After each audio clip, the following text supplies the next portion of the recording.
On a un gros problème. Figurez-vous qu'un des moyens de stopper une épidémie, une pandémie mondiale et d'éviter des morts, c'est la vaccination. Seulement, selon l'OMS, à ce jour, seulement 1,3% des injections ont profité aux pays en voie de développement. C'est un gros problème déjà à cause des morts potentielles dans ces pays, dont visiblement on se fout éperdument, et aussi parce qu'on l'a vu, le virus il mute, il ne s'arrête pas aux frontières. Une couverture vaccinale importante, c'est un moyen d'éviter la propagation et l'apparition de nouveaux variants. Et c'est même pas déconnant de se dire que si les Amérindiens ils avaient eu accès à un vaccin en avril dernier, on n'aurait pas eu de variant Delta. Or, pas de variant Delta, pas de redémarrage de l'épidémie, pas de redémarrage de l'épidémie, pas de passe sanitaire, pas de passe sanitaire, pas de manifestation, pas de manifestation, pas de manifestation.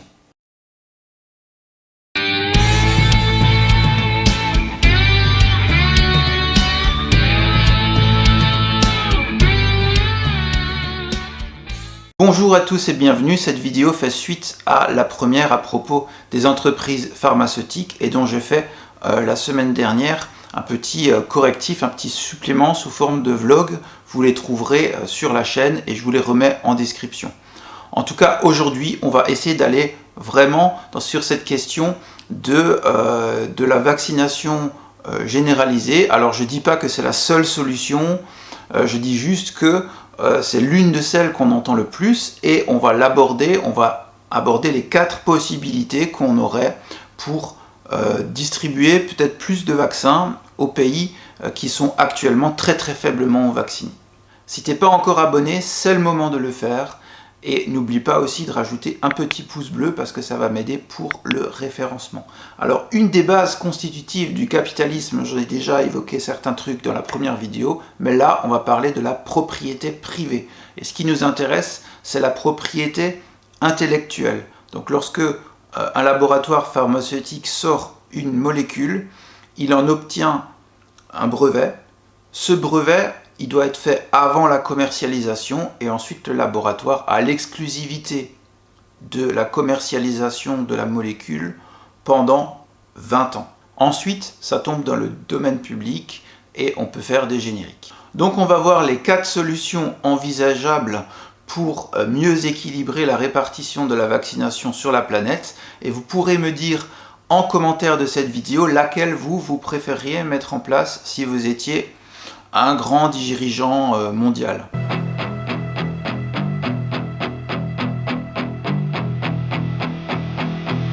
Une des possibilités, c'est déjà de mieux répartir peut-être la production des vaccins hésitants, puisqu'il y a un énorme gaspillage qui est fait.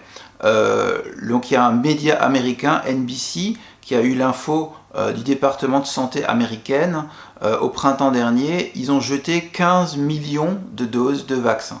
Donc c'est un chiffre qui paraît énorme et il y a d'autres sources aussi qui parlent de ce gaspillage. Il y a un souci parce que tu te dis il y a une surproduction.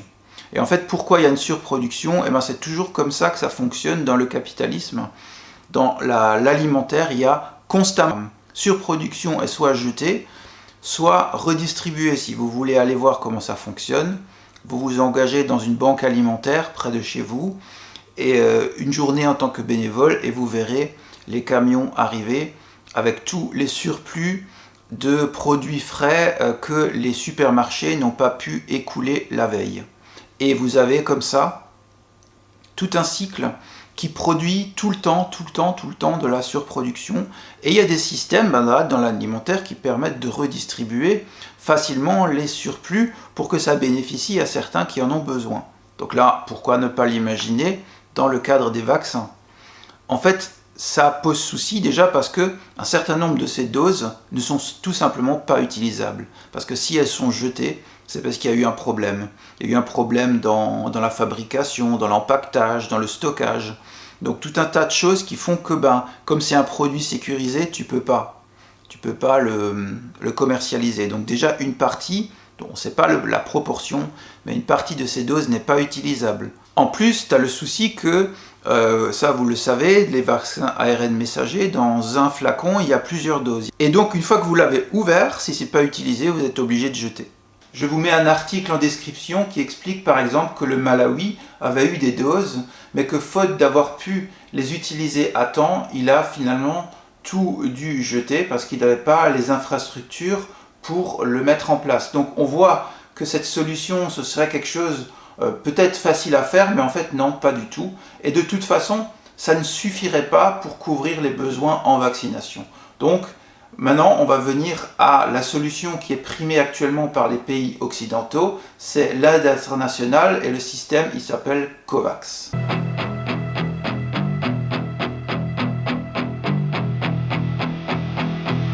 Le dispositif COVAX, il est organisé par l'OMS et une ONG et il était destiné à couvrir la population au niveau du vaccin pour que les pays en voie de développement, 20% à la fin de l'année 2021, devaient être vaccinés.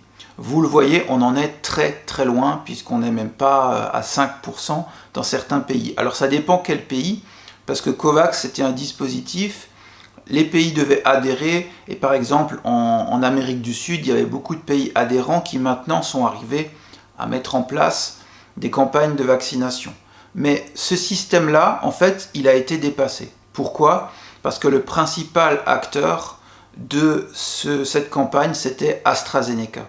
C'était AstraZeneca qui devait produire des vaccins pour les pays en voie de développement, qui a accepté de partager sa licence avec une entreprise indienne pour pouvoir en produire en Inde notamment. Malheureusement, tout ça a été rattrapé par le variant Delta. Le variant Delta a fait en sorte que le vaccin AstraZeneca aujourd'hui, c'est pas le plus efficace pour lutter bien contre la contamination de ce variant-là. Et le deuxième problème, c'est que le vaccin AstraZeneca, comme le vaccin Johnson & Johnson, ont causé quelques cas de thrombose, ce qui fait que certains pays de l'Union européenne ne le prennent plus. Et si aujourd'hui vous voulez vous faire vacciner, si votre médecin il est sérieux, il ne vous conseillera pas de vous faire vacciner avec un de ces deux vaccins-là. Il vous conseillera d'aller vers un des vaccins ARN messager. Donc, il y a une question éthique derrière. Pourquoi les pays pauvres devraient se contenter d'un vaccin au rabais qui en plus est inefficace et pourrait causer quelques thromboses, alors que nous, pays riches, on a la liberté de dire on n'en veut pas. Voilà, ça c'est une vraie question et je pense du coup que ce système COVAX, il ne fonctionne pas. En plus, il a été lourd à mettre en place parce qu'il y a beaucoup d'intermédiaires. L'épidémie a évolué beaucoup plus vite que l'organisation humaine pour mettre en place ce système, et même 20% à la fin de l'année, c'était un objectif faible, et on en est très très loin. Donc une autre solution, là, beaucoup plus radicale, et dont vous entendez parler assez souvent, c'est la question de la levée des brevets.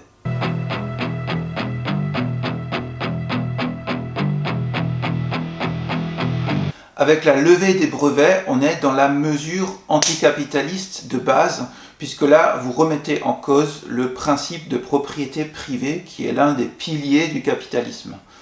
Et donc, tu peux être contre par principe, parce que tu penses qu'il y a des domaines qui ne doivent pas appartenir au privé, parce que donc, tout le temps, il faut, par exemple, la santé, il faudrait que ce soit public. Mais tu peux aussi penser que dans cette épidémie-là, très précisément, il ne faut pas que ce soit privé parce qu'il y a un intérêt de santé mondial. Et donc ça peut ne pas être une position de principe.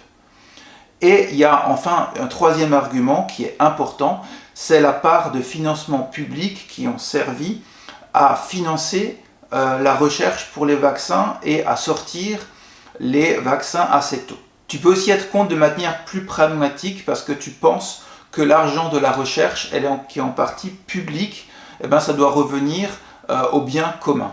Mais là, on a des choses extrêmement différentes parce que Pfizer, par exemple, n'a pas obtenu beaucoup d'argent pour la recherche. Ils ont mis eux-mêmes l'argent, ils l'ont donné à BioNTech pour qu'ils sortent le vaccin.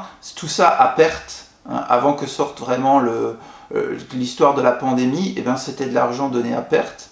Par contre, il y a d'autres labos, Moderna, qui ont obtenu des financements, par exemple des États-Unis, assez importants. Donc d'un vaccin ou de l'autre, la part du public et du privé n'est pas exactement la même.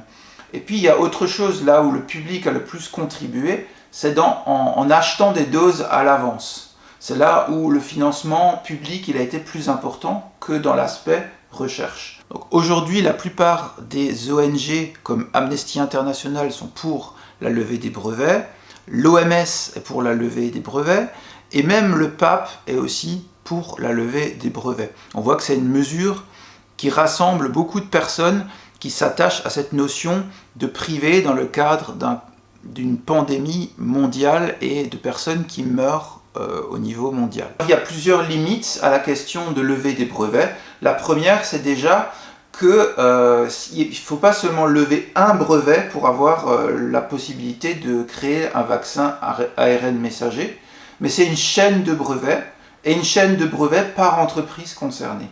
Donc il faut s'imaginer que les scientifiques qui ont bossé là-dessus, ils doivent accepter que leurs inventions, qu'une dizaine de leurs découvertes soient données à tout le monde et qu'ils ne bénéficient pas quelque part du travail qu'ils ont mis en œuvre pendant ces années-là, plus les intérêts bien sûr financiers autour de la part des entreprises pharmaceutiques qui, si tu lèves le brevet, tout le monde peut fabriquer le médicament, bah, tu mets tous les concurrents, tu les mets au même niveau que eux.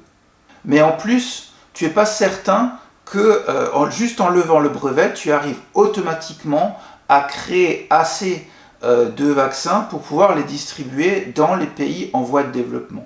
Parce que un brevet, c'est pas comme une boîte de Lego. En tout cas, les médicaments, ça fonctionne pas comme les Lego, où tu as juste un plan et tes pièces, et après, ça suffit pour le fabriquer. Non, un médicament, il faut le brevet, mais ensuite, il faut aussi connaître quelque chose que les entreprises ne lâchent pas facilement, c'est le secret de fabrication.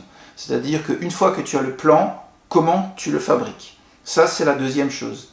La troisième chose, c'est tout ce qui est autour en termes de compétences. Est-ce que tu as les compétences, les ingénieurs, les machines pour le fabriquer? Et enfin, toutes les infrastructures autour, parce qu'on sait les vaccins ARN messagers doivent être gardés à une certaine température. Donc tout cet environnement-là fait que c'est compliqué de dire que automatiquement, si on avait levé les brevets, il y aurait un vaccin disponible dans tous les pays. Mais maintenant, ces limites, ce ne sont pas des limites absolues et rédhibitoires, parce que les deux pays qui ont poussé à l'Organisation mondiale du commerce pour la levée des brevets, l'Inde et l'Afrique du Sud, ce sont des pays qui sont un peu plus développés que d'autres pays du Sud et qui auraient tout à fait été capables, notamment pour l'Inde, de fabriquer des vaccins assez rapidement parce qu'ils ont les infrastructures, ils ont tout derrière. Donc cette limite, elle n'est pas absolue, et ces pays-là, par exemple, auraient pu servir de tête de pont pour ensuite la distribution des vaccins sur leurs continents respectifs. Mais tu es face à un souci, c'est que tant que le labo te dit non, moi je ne veux pas donner mon brevet, c'est compliqué de le contraindre, sauf si tu appliques la dernière solution qu'on appelle la licence obligatoire.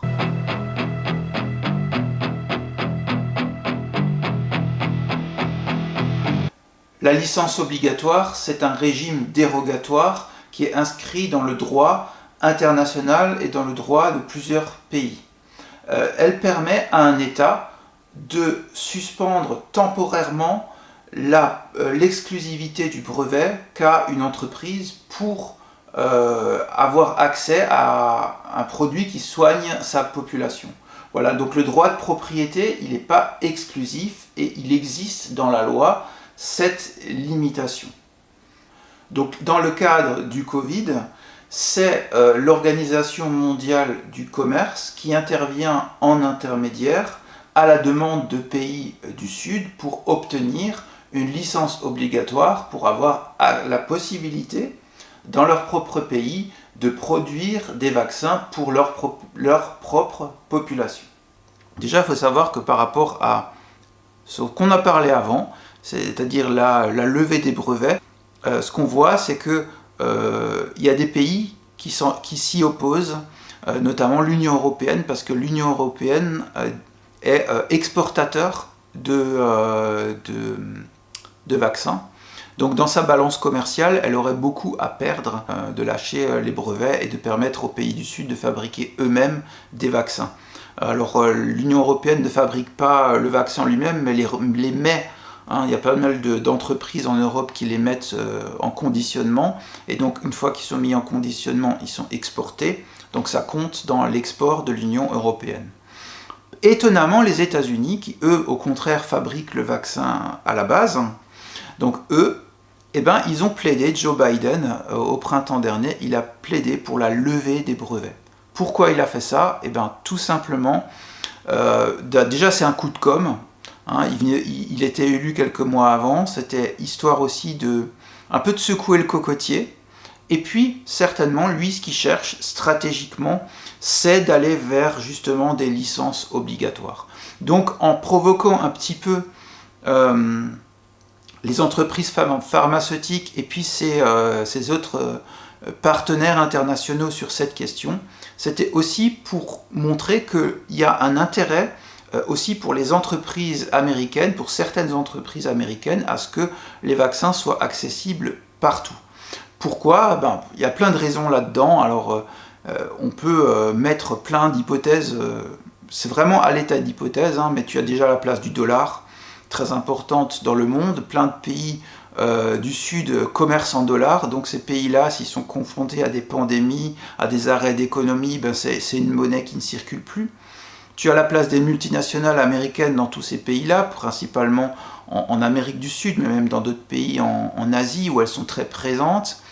S'il y a des confinements, s'il y a des blocages, ces entreprises perdent de l'argent. Donc il y a plein de raisons autres qui peuvent laisser penser que un dirigeant des États-Unis, il n'a pas que l'intérêt de Pfizer et de Moderna en tête, il a aussi l'intérêt de toutes les autres entreprises américaines qui sont impliquées à travers le monde et qui, par le fait des confinements et des pandémies, sont impactées au niveau économique. Et donc, si lui, il pousse pour que la vaccination s'accélère, c'est aussi dans son intérêt. Et donc, on en revient à la question de la licence obligatoire. Ça a déjà existé, il y a des pays qui l'ont fait. Le Brésil à un moment, l'Afrique du Sud déjà, notamment par rapport au VIH, où ils avaient du mal à obtenir les traitements pour la trithérapie, et où ils ont pu obtenir de l'OMC, l'Organisation mondiale du commerce, qu'elle intervienne pour que la population les ait en échange d'un prix. Cela dit, cette solution n'est pas non plus parfaite parce que restent les mêmes limites que par rapport à toutes les autres solutions. C'est la question des infrastructures sur place et de la distribution qui là n'est pas réglée non plus. Mais cette solution au moins permet de passer par-dessus la question de la propriété intellectuelle et des brevets pour quand même arriver à distribuer assez largement ce vaccin et éviter de nouvelles pandémies et de nouveaux confinements.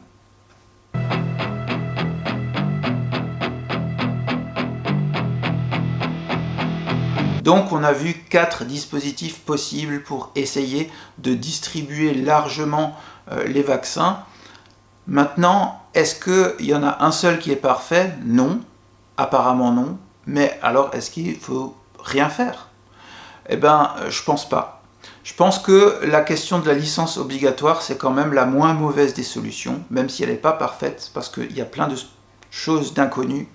Mais tu ne peux pas te dire que tu n'as pas au moins essayé. Tu ne peux pas te dire que tu n'as pas au moins essayé de faire en sorte que la population soit vaccinée. Un pays juste voisin de l'Inde, le Bangladesh, c'est un pays qui est hyper peuplé. Un virus qui va là-bas, dans une population majoritairement non vaccinée, ça peut donner des nouveaux variants.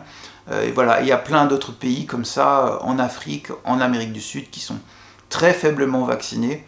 Et donc, c'est vraiment un enjeu mondial de pousser dans ce sens, et nos gouvernements devraient au moins se mettre d'accord sur le fait qu'on a un intérêt commun là, et que les intérêts personnels, privés, on pourrait les mettre en parenthèse, notamment les questions de balance commerciale. Je ne pense pas que de lever les brevets, ça se fera tout simplement parce que les entreprises pharmaceutiques ne voudront jamais le faire. Les seuls qui acceptent de faire des petites modifications, c'est AstraZeneca, parce que comme je l'ai expliqué lors de la dernière vidéo, AstraZeneca, ils ont vraiment, eux, une vision à long terme. Et donc, pour eux, ce qui est important, c'est que les médecins à travers le monde, ils entendent le nom AstraZeneca, AstraZeneca, comme ça, quand ils devront prescrire un jour des traitements qu'ils auront le choix entre un AstraZeneca et un autre, eh ben, ils se souviendront, hein, consciemment ou inconsciemment, que AstraZeneca était là. Donc eux, ils avaient vraiment un intérêt à long terme. Maintenant que leur vaccin il a été dépassé par la pandémie, eh ben, on manque aussi de solutions pour faire ça de manière efficace. Et les deux autres entreprises qui ont les vaccins ARN messager, elles refusent de partager leur brevet ou de le lâcher comme ça. Et je vous dis à bientôt. N'oubliez pas de lâcher un pouce bleu et de vous abonner parce que bientôt, il y aura une vidéo qui vous parlera des médicaments, du prix des médicaments, de comment ça fonctionne en France et pourquoi c'est compliqué de faire le grand écart entre les intérêts économiques d'un côté et les intérêts sociaux et de la santé de l'autre. Et en attendant, je vous dis ma petite maxime, on est tous pris dans le filet social, mais si seul on va plus vite, ensemble on va plus loin.